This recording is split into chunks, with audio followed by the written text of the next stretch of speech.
নমস্কাৰ মই আন এটা ভিডিঅ'লৈ আপোনালোকক স্বাগতম জনাইছোঁ। মই আজি আপোনালোকক অনুৰোধ কৰিছোঁ যাতে ভিডিঅ'টো একদম শেষলৈ আপোনালোকে চায়। তাৰ আগতে ৰুবুল আহমেদ ওৰফে ৰুবুল অসমে মানে মোক লৈ এটা ভিডিঅ' বনাই ছ'চিয়েল মিডিয়াত দিছে, সেইটো আপোনালোকলৈ আগবঢ়ালোঁ। সেইটো আগতে চাই ল'ব, তাৰপিছত মোৰ কথাখিনিও কিন্তু অসমবাসী ৰাইজ আপোনালোকক অনুৰোধ কৰিছোঁ মোৰখিনিও যাতে শুনে। আসসালামু আলাইকুম, নমস্কাৰ। সকলোৱে ভিডিঅ'টো আগুৱাই দিব হা। বিশেষকৈ জিতেন্দ্ৰ চালৈ দাদাজনৰ তাত যাব লাগে। তেখেতে কিছু মোক লৈ মন্তব্য কৰিছে, জানো তেখেতক মোক নামত ভিউজ লাগে।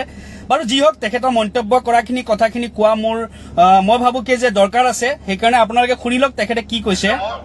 সাম্প্ৰদায়িক হিংসা মানে সাম্প্ৰদায়িক কথা কয়। মই তোমালোকক ৱাৰ্ণিং দিছো দেই, তোমালোকে যাতে কেতিয়াও এনেকুৱা নকৰা। মই তাৰে ভিতৰত মই এটা প্ৰথম নাম লওঁ, ৰুবুল আহমেদ। তেওঁ ৰুবুল অসম বুলি নিজকে কয়। তেওঁ খালি মুছলমানৰ ওপৰত বা হিন্দুৰ ওপৰত তেওঁ মানে ভিডিঅ' বনায়। আপোনালোকে সকলোৱে শুনিলে, এইজন জিতেন্দ্ৰ চালৈ এখেতক ভিউজ লাগে মোৰ নামত, মই তেখেতক ভিউজ দিব বিচাৰিছো, লগ তেখেতে কোনো কথা নাই। কিন্তু তেখেতে কৈছে যে ৰুবুল আহমেদে হিন্দু মুছলমান কৰে, হিন্দু মুছলমানৰ ওপৰত ভিডিঅ' বনায়। দাদা আজি আপোনালোকক কিছুমান কথা কওঁ শুনক। এই যে সৰুৰ পৰা ডাঙৰ হলো দাদা, সদায় আপোনালোকৰ একাংশ মানুহে আমাক মুছলমান বুলি ঘৃণা কৰিলে। আমাৰ আল্লাহৰ ওপৰত, কুৰাণৰ ওপৰত, আমাৰ যেতিয়া নবীজীৰ ওপৰত যেতিয়া লেতেৰা মন্তব্য কৰে দাদা আপোনালোকৰ একাংশ মানুহে, আপোনালোকে যদি তাৰে প্ৰত্যুত্তৰ দিলে হয় নহয়, এই ৰুবুল আহমেদ এই ছ'চিয়েল মিডিয়াত আহিব দাদা দৰকাৰে নাছিলে কোনো ধৰণৰ। আজিলৈ কোনো মাইকালাল নাই এই অসমত ক'বলৈ পাৰা যে ৰুবুল আহমেদে কোনোবা দিনাখন কোনোবা হিন্দু দেৱী দেৱতাক অপমান কৰি কথা কৈছে, কোনোবা হিন্দু ধৰ্মক অপমান কৰি কথা কৈছে, কোনো দিনাখন কৰা নাই। কিয় জানেনে দাদা, মোৰ ঘৰত সেইখিনি কথা শিকোৱা নাই।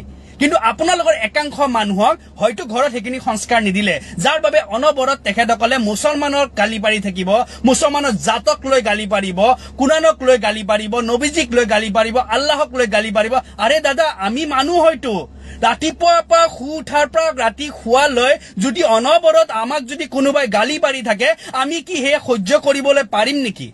আজি আপুনি নিৰপেক্ষ নহয়তো দাদা জিতেন্দ্ৰ চালৈ, আপুনি যদি নিৰপেক্ষ হলে হয় আপুনি আজি ক'ব লাগিছিলে এটা কথাই যে হিন্দুৱে আজি যিখিনি মুছলমানক লৈ গালি পাৰিছে সেয়াও কিন্তু ভাল নহয়। আপুনি যদি এইখিনি কথা ক'লেহেঁতেন, আপুনি যেতিয়া হিন্দু মানুহে মুছলমানক লৈ কেনে বেয়া কথা কয়, আল্লাহক লৈ বেয়া কথা কয়, নবীজীক লৈ বেয়া কথা কয়, কুৰাণক লৈ বেয়া কথা কয়, আপুনি যদি মাত মাতিলে হয় না দাদা, আপোনাক চেলুট জনালো হয় দাদা। আৰু আপোনাক ক'লোহেঁতেন যে ৰুবুল আহমেদৰ নিচিনা ফকটীয়া ল'ৰা দৰকাৰ নাই। মই কি হয় দাদা, মই একো নহয়, মই সহ্য কৰিব নোৱাৰিয়ে ছ'চিয়েল মিডিয়াত আহিছো প্ৰতিবাদ কৰিবলৈ কাৰণে। আৰু আজি মৰাৰ ভয় নাই। 4বাৰ আপোনালোকৰ মানুহে এটেম্প কৰিছে, 4বাৰ। আৰু 4বাৰ যদি ইনশাআল্লাহ যদি মই মৰা নাই, তেতিয়াহ'লে মই এটা কথা ভাবিছো যে যেতিয়ালৈ আল্লাহ তালাই মোক উশাহ নিশাহ ৰাখিছে, মই মাত মাতি যাম, মই সেইসকলক প্ৰত্যুত্তৰ দি যাম যিসকলে সমাজত হিন্দু মুছলমানৰ নামত কাজিয়া লগায়, যিসকলে কোনো হকে বিশকে যি অনবৰত মুছলমানক অপমান কৰি যাব, কুৰাণক অপমান কৰি যাব, ইছলামক অপমান কৰি যাব। ইনশাআল্লাহ নমৰাটো দিনটোলৈ দাদা এইটো কাৰণে মাত মাতি যাম। মোৰ ঘৰত কিন্তু হিন্দু মুছলমান ভাগ কৰিবলৈ শিকোৱা নাই, বুজিছে? আপুনি কৈছে আপুনি সকীয়াই দিছে।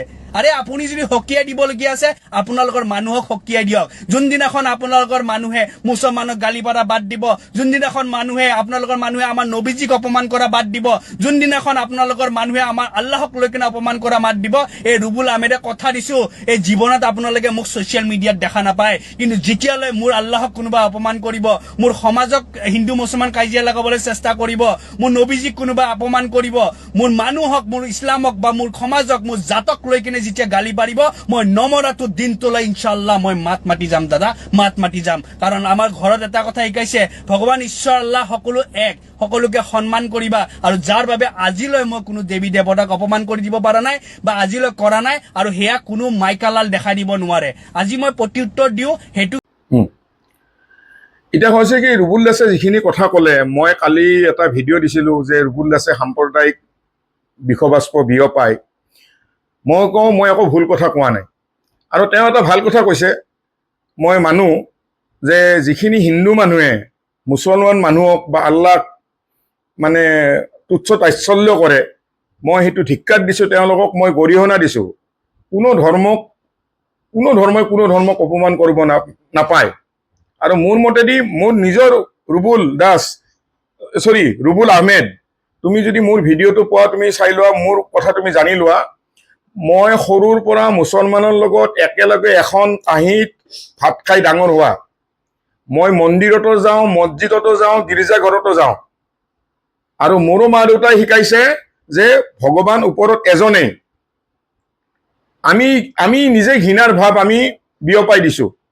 আজি বাৰু কোনোবাই হিন্দু মানুহ ক'লে বাৰু, হিন্দু মানুহতো বেয়া মানুহ আছে, মুছলমানতো বেয়া মানুহ আছে। সেই বুলি গোটেই মুছলমানখিনিও বেয়া নহয়, গোটেই হিন্দুখিনিও বেয়া নহয়। কোনোবা বাৰু হিন্দুৱে তোমালোকৰ মুছলমানক কিবা ক'লে, কোৱাৰ লগে লগে তুমি যদি ছ'চিয়েল মিডিয়াত সেইটো যদি তুমি উগ্ৰ হৈ কিনে কথাখিনি কোৱা, মুছলমান মানুহখিনি হিন্দু মানুহৰ প্ৰতি এটা ঘৃণাৰ ভাৱ আহিব না নাহে? সিটোকে কৈ ঘৃণাৰ ভাৱ বিয়পোৱা কথাটো। আৰু তুমি মোক কৈছা তোমাৰ ভিডিঅ' বনাই মই ভিউজ ল'ম। তুমি মোৰ প্ৰফাইলত যায় মোৰ ভিডিঅ'বিলাক চাবাচোন, মোৰ পেজত যায় মোৰ ভিডিঅ'ৰ কোৱালিটিবিলাক কেনেকুৱা। আৰে তুমি ভিডিঅ' বনোৱা ফেচবুকত, তুমি এনেকুৱা ভিডিঅ' বনোৱা যিটোৰ দ্বাৰা উঠি অহা প্ৰজন্মই মানে কিবা এটা শিকে। আজি অসমীয়া জাতিটো এলেহুৱা হৈ গৈ আছে, কৰ্ম সংস্থাপন নাই। তেওঁলোকক কৰ্মমুখী কৰা, উৎসাহিত কৰা, সেনেকুৱা ধৰণৰ ভিডিঅ' বনোৱা। আজি তোমাক কোনোবাই, হিন্দুক কোনোবাই কিবা ক'লে, মুছলমানক কোনোবাই কিবা ক'লে, আৰে সেইবিলাক দি থাকিলে কিবা দেশত উন্নতি, অসমৰ উন্নতি হ'ব নেকি? অসমৰ উন্নতি হোৱা, জনসাধাৰণৰ উন্নতি হোৱা কাম কৰা, সেনেকুৱা ভিডিঅ' বনোৱা। বাকী মই তোমাৰ লগত কোনো শত্ৰুতা নাই।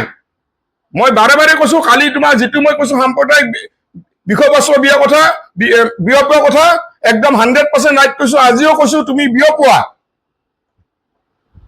তুমি বিয়পুৱাই আছা।